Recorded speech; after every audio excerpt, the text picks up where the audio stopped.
If you are using Bitrix24 as a CRM and also you are using Zoom to process your leads during the sales, I'd rather suggest you to integrate both services so you can process all the leads right inside your CRM without going to Zoom. To do that, you have to install the Bitconf application, and once you have installed it, you have to synchronize your employees to be able to see Zoom agenda of your users straight inside Bitrix CRM. Once you do that, you can start processing your leads. Here's the test lead, for example. So how do you invite actually this customer to a Zoom session? What you do is you open up a lead and you click here, click Bitconf, and then you choose the person who will be talking to that customer. And for example, you can choose any of this existing agenda of that person, of that colleague, and you can either send a common invite or unique invite. If you're sending a unique invitation to a customer, you can better track him or her down inside Bitrix24, so you'll be able to see once that customer logged in, logged out, or other activity he or she did during the session.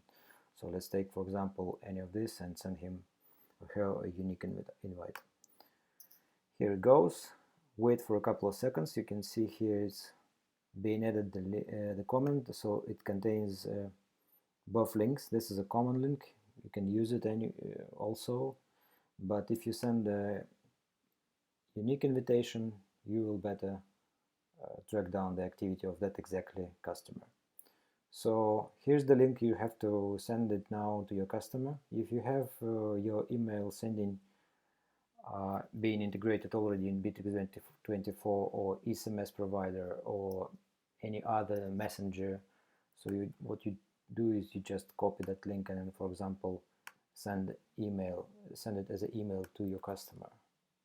Just add some text here and click send. We don't have the email integrated here, so I won't be demonstrating the whole process, but you get the idea. One more thing which is important for people who will be using the unique invitations is that in order to get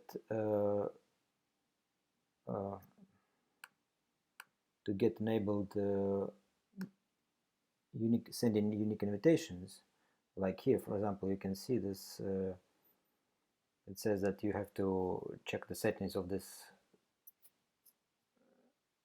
Zoom meeting. So, for example, if you want to be able to send unique invitation to any Zoom session, if you go to that session, to the settings, and then you check for that line being checkboxed. And this is one thing. Another thing is if you are appointing a new meeting from scratch, like here.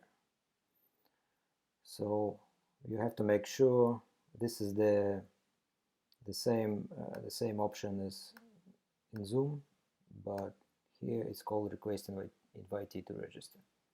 And if you click the checkbox here and save it, you will be able to send unique invitation.